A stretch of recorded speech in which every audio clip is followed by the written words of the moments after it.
Boa tarde, deputado Daniel Vilela, presidente desta comissão, deputado Rogério Marinho, relator, senhores e senhoras deputados, representantes das centrais sindicais da mesa e demais participantes dessa sessão. Quero agradecer, em nome da Central dos Sindicatos Brasileiros, CSB, o convite dirigido à nossa central, especialmente ao companheiro Antônio Neto, presidente da central, que não pôde comparecer porque está presidindo uma reunião da nossa executiva aqui em Brasília, e agradecer ao presidente Daniel Vilela, deputado Daniel Vilela, pelo convite, para que nós possamos dar a nossa opinião sobre este projeto, que é o projeto 6787,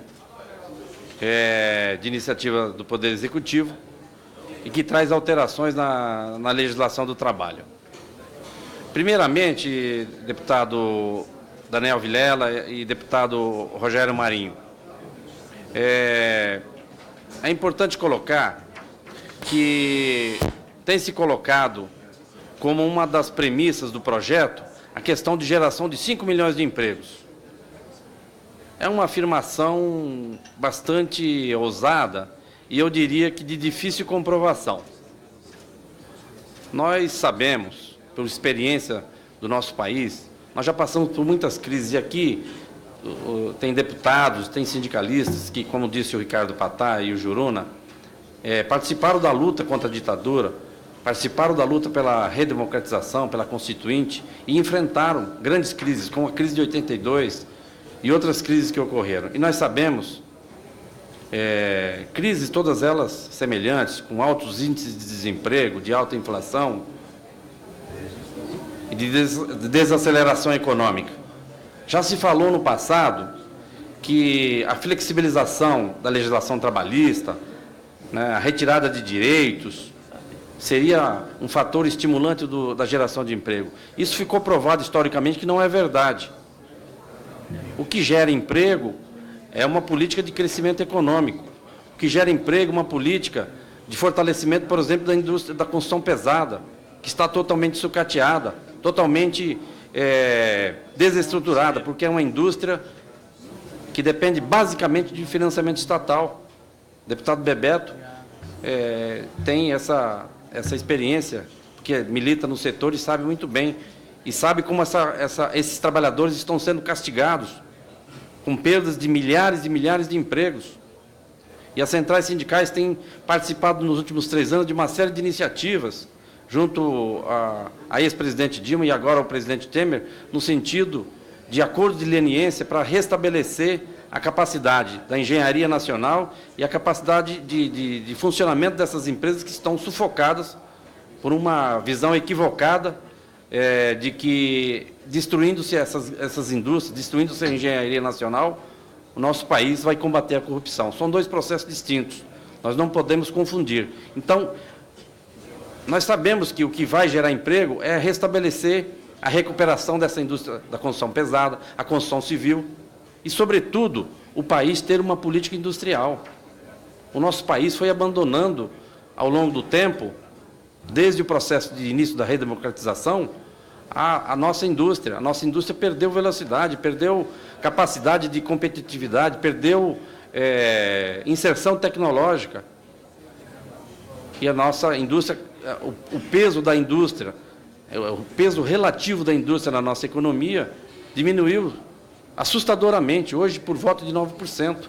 E não há nenhum indicador no horizonte de que nós vamos ter uma formulação de uma política nacional de desenvolvimento industrial. O que há é uma reprimarização da economia. O país voltou a ser exportador majoritário de produtos primários, seja do agronegócio, seja produtos de origem mineral. Então, é importante que se faça essa colocação para que a gente não passe por uma falácia, enganar a nação de que uma alteração da legislação trabalhista vai trazer geração de emprego. Eu acho que é importante fazer essa colocação. Nós somos a favor da modernização da legislação trabalhista, até porque a legislação trabalhista ela tem que atender as novas situações. Por exemplo, está aí a situação dos terceirizados. São 3 milhões de trabalhadores terceirizados desprotegidos, garantidos juridicamente por uma súmula do Tribunal Superior do Trabalho. E nós estamos envolvidos. Ontem tivemos uma audiência com o presidente Rodrigo Maia para que haja um entendimento no sentido de que a votação da questão da terceirização não traga mais prejuízo aos trabalhadores e incorpore aquela importante discussão que se acumulou na Câmara dos Deputados através do projeto 4330. Então, é preciso que a legislação do trabalho ela também acompanhe a evolução do país, a evolução da economia, a evolução da tecnologia, como já foi dito aqui pelo Ricardo Patá. Então, nós não temos nenhum ponto de vista dogmático contra a modernização das relações do trabalho. Pelo contrário, nós temos muitas reivindicações, muitas ansiedades com relação à mudança dessa legislação. Mas, ao mesmo tempo, também não queremos que essa mudança, em nome da mudança, seja em prejuízo dos trabalhadores, que seja em prejuízo dessa conquista histórica que já foi citada aqui, que é a CLT e que é a Constituição Federal de 1988. Como está a negociação coletiva hoje no país? Como disse o Juruna, nós retrocedemos. Se a partir de 78, dos anos 80, nós evoluímos e chegamos ao patamar de consagrar na Constituição de 88 o direito de greve, o reconhecimento das convenções coletivas de trabalho, o reconhecimento dos sindicatos, enfim, a consagração de vários direitos trabalhistas configurados na Constituição e vários direitos sociais, nós tivemos, a partir de 1988, o início de um retrocesso nas relações do trabalho. Por exemplo, a legislação de greve, que foi aprovada em 1989, já no governo Sarney. Primeiramente, os tribunais começaram a criar uma jurisprudência. Antes, como disse o Juruna, o direito de greve, toda greve era ilegal. Não havia nenhuma greve que era julgada antes de 88 dentro da lei. Era impossível atender a lei. Depois de 88, criou-se uma jurisprudência nos tribunais regionais e depois no TST, da tal da abusividade de greve. Então, para se fazer uma greve não abusiva, há todo um ritual. Mas mesmo assim, os sindicatos procuraram exercer o direito de greve dentro desse ritual da lei. Exatamente para não perder os dias de trabalho, para não ser demitido por justa causa e para ver a possibilidade do tribunal contemplar essas reivindicações. Mas, na sequência, o que começou a acontecer? As empresas passaram a utilizar de um instrumento do direito civil, que é o interdito proibitório, que é um instituto propriamente para proteger a propriedade, passaram a utilizar o interdito proibitório para afastar os sindicalistas 500 metros, 1.000 metros do local do trabalho. Então, o direito de greve, consagrado pela primeira vez, sem nenhuma restrição na Constituição brasileira e consagrado nos tratados internacionais da OIT, que o Brasil é signatário, começou a sofrer todo tipo de reparo, todo tipo de censura do Poder Judiciário, com apoio da Justiça do Trabalho, de tal forma que o direito de greve passou a ser criminalizado no setor privado, para não dizer no setor de transporte coletivo, metrô de São Paulo e transporte coletivo de São Paulo, Belo Horizonte e nos grandes centros.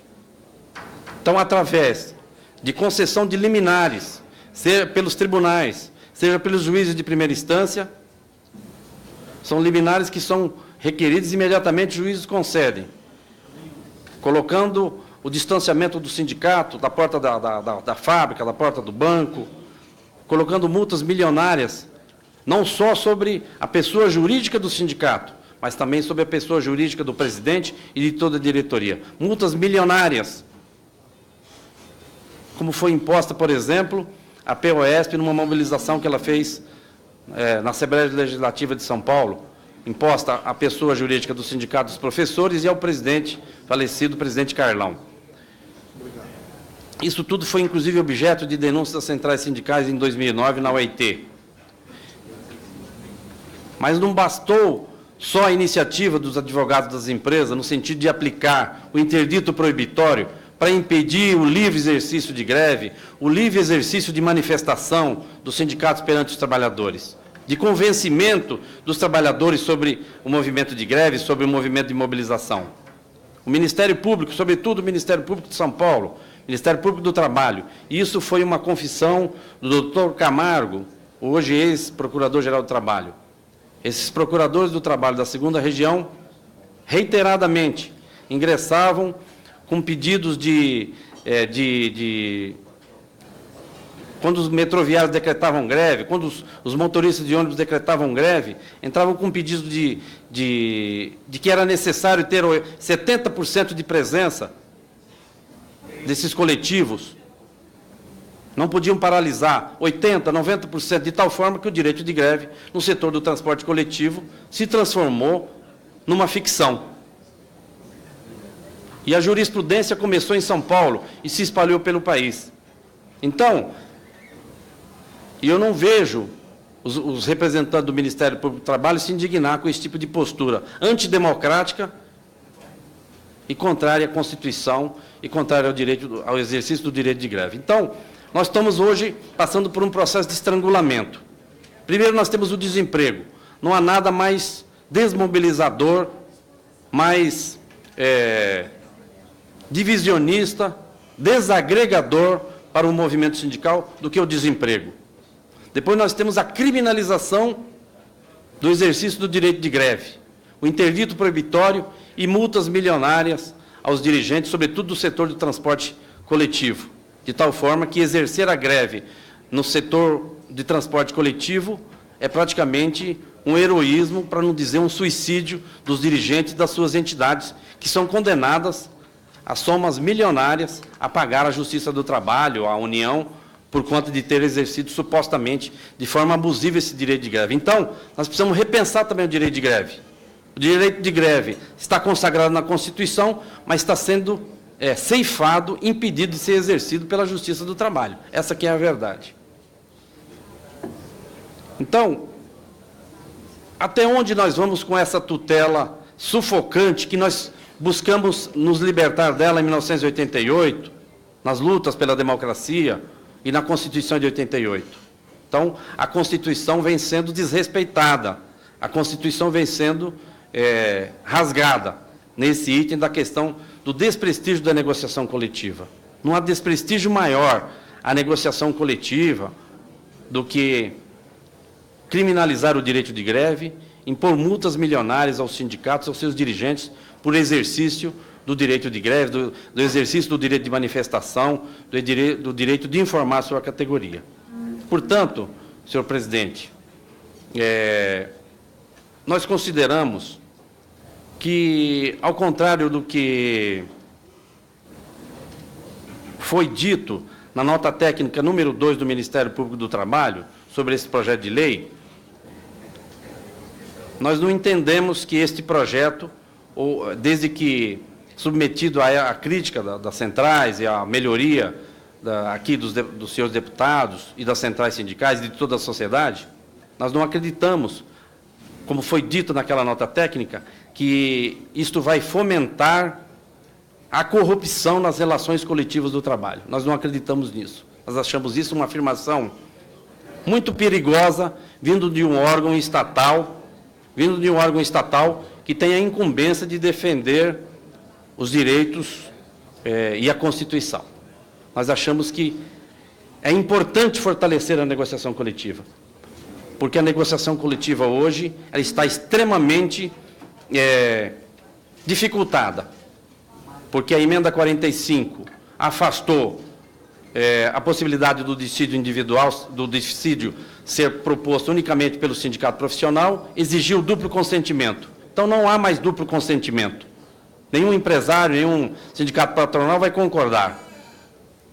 E, para nossa tristeza, o ano passado, o Supremo Tribunal Federal, nesse processo de judicialização das relações do trabalho, também cassou a eficácia de uma súmula 277 do Tribunal Superior do Trabalho, que dizia que, enquanto não houver outra convenção, outro acordo, aquele acordo fica valendo, o que é bastante razoável, porque se você tem um impasse, você não pode ter um desemprego, você não consegue mobilizar a sua categoria, você não consegue fazer uma negociação equilibrada, numa inflação de 8%, 9%, como foi o ano passado, e você ainda tem que ter a concordância do patrão para você ir para o tribunal, quer dizer, é bastante razoável que, enquanto não venha outra norma, aquela norma fique valendo. Pois o Tribunal Superior do Trabalho foi lá e cassou a súmula. O STF cassou a vigência de uma súmula do TST, que era um sopro de equilíbrio nesse processo de negociação numa época de crise que nós estamos passando. Portanto, nós achamos importante que a negociação coletiva seja fortalecida. E como vai ser fortalecida? Primeiro, é preciso que os trabalhadores tenham acesso à informação. E, sobretudo, que os trabalhadores tenham independência financeira, porque não há independência política dos sindicatos, não há independência ideológica dos sindicatos frente aos patrões, frente às estruturas do Estado, se nós não tivermos estrutura financeira autônoma.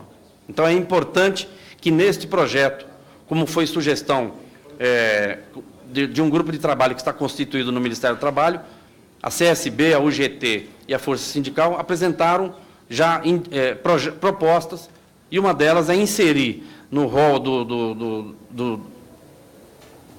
das matérias que serão negociadas através do artigo 611, uma contribuição de custeio sindical.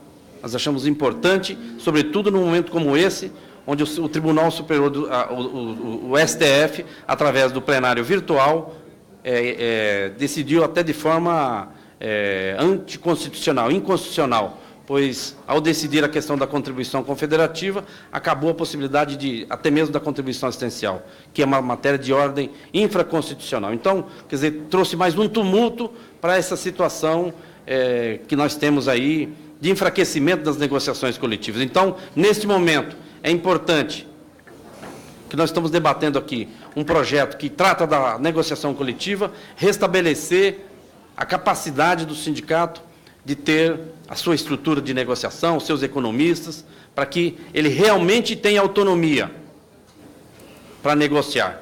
Porque nós achamos que essa experiência pós-88, que gradativamente o Ministério Público do Trabalho foi adquirindo poderes na prática, que a Constituição não deu esses poderes que vão sufocando a estrutura sindical, que vão sufocando a negociação coletiva, que vai contribuindo para criminalizar o movimento sindical. E a Justiça do Trabalho vai dando apoio a isso, numa tutela que lembra os piores momentos da ditadura militar, de um Ministério Público totalmente hostil ao fortalecimento das relações coletivas do trabalho. Nós achamos que é importante fortalecer a negociação coletiva e, nesse sentido, eu gostaria de destacar alguns itens do projeto. Por exemplo, um dos pontos fracos da nossa estrutura sindical é a ausência de representante sindical no local do trabalho.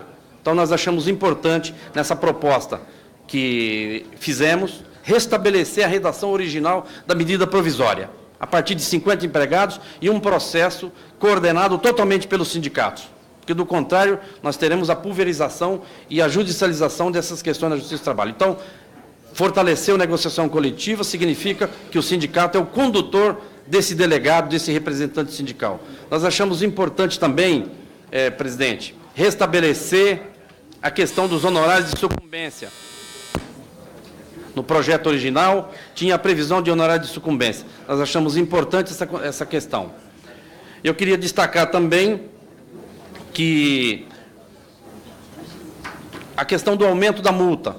O aumento da multa é significativo, mas a medida provisória 765, do dia 29 de dezembro de 2016, ela trouxe no artigo 16 a possibilidade de que essa verba arrecadada com as multas, nas infrações impostas pelos auditores fiscais do trabalho, elas sejam destinadas a remunerar os auditores fiscais do trabalho. Nós achamos inaceitável essa proposta, porque hoje o Fundo de Garantia, senhores deputados, anualmente já destina uma verba considerável do Fundo de Garantia para subsidiar a estrutura da fiscalização do Fundo de Garantia.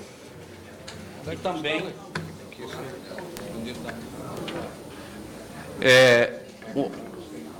a PGN, que é a Procuradoria da Fazenda, também é remunerada com honorários através do Fundo de Garantia. Quer dizer, nós vamos remunerar a fiscalização do Fundo de Garantia, o dinheiro do trabalhador, vai remunerar os procuradores da Fazenda Nacional e agora vai pagar os salários dos auditores fiscais do trabalho com o dinheiro da multa. Então, achamos que essa destinação, que está na medida provisória 765, não é correta.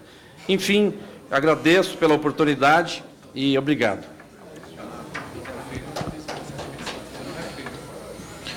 Convido o senhor Wagner Freitas, presidente da Central Única dos Trabalhadores, a CUT, para fazer a sua exposição.